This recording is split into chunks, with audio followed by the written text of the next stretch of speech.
Top 5 people who have vanished into thin air. Number 5. The disappearance of Maura Murray. On February 9th, 2004, 21-year-old University of Massachusetts student Maura Murray emailed her professors and employer to tell them that she was going away because of a death in the family. That night, she got into an accident by crashing her car into a tree near Woodsville, New Hampshire.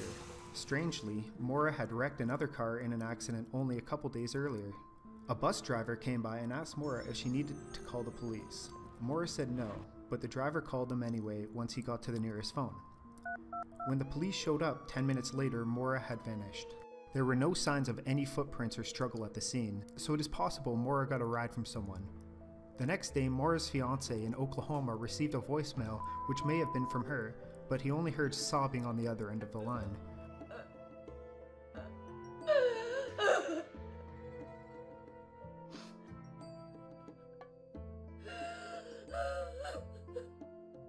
While Maura had displayed some strange behavior in the days before she vanished, her family does not believe she disappeared willingly. To this day, she has been missing for 13 years, 5 months, and 3 days.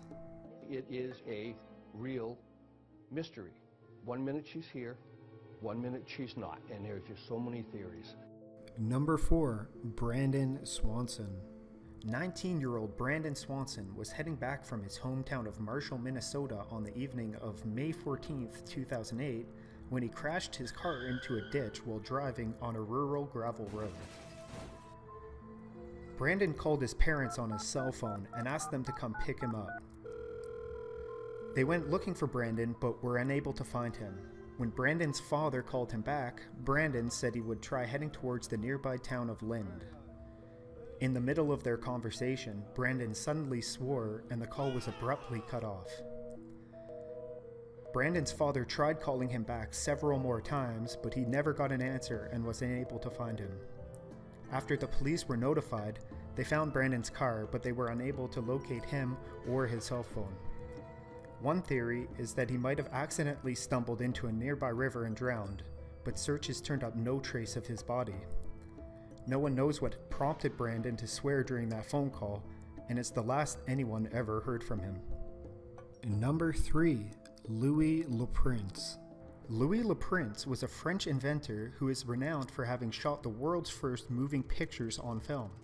Strangely, the father of cinematography is also remembered for being the subject of one of the strangest disappearances of all time. On September 16, 1890, Le Prince was visiting his brother in Dijon, France, before boarding a train to Paris. When the train arrived at a destination, Le Prince had completely vanished. The last time anyone saw Le Prince, he was entering his cabin after having checked his luggage into a separate compartment. Neither Le Prince nor his luggage had ever been seen again. There had been no signs of foul play or anything suspicious during the trip, and no one could recall seeing Le Prince outside of his cabin. The windows were tightly closed, so it would have been very difficult for him to jump off the train, but suicide seemed like an unlikely option since Le Prince was planning to travel to America to get his patents for his new inventions.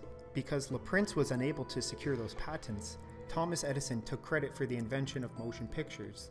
As for Le Prince, his ultimate fate still remains a mystery. Number 2. Michael Negrete. At 4 a.m. on December 10, 1999, an 18-year-old UCLA freshman named Michael Negrete logged off his computer after playing video games with his friends all night. At 9 a.m., Michael's roommate woke up and noticed that he was gone but had left behind all his possessions, including his keys and his wallet. He was never seen again. The most curious aspect of Michael's disappearance is that his shoes were also left behind. Investigators used search dogs to track Michael's scent to a bus stop a couple miles away from the campus. But would he really have walked that far without any shoes on? The only potential lead is an unidentified man who was seen in Dijkstra Hall around 4:35 a.m. that day, but no one knows if he had any connection with Michael's disappearance. There's nothing in Michael's background to suggest he might have disappeared willingly, so the trail on him had remained completely cold for over a decade. Number 1. Barbara Bolic. On July 18, 2007, Barbara Bolic, a 55-year-old woman from Montana, went on a hiking trip in the Bitterroot Mountains with Jim Remaker, a friend who was visiting from California. They were heading towards Bear Creek Overlook when Jim stopped to take a look at the scenic view. Barbara had been 20 to 30 feet behind him at the time, but Jim claimed that after turning away from her for less than 1 minute, he looked back to see that she had completely vanished.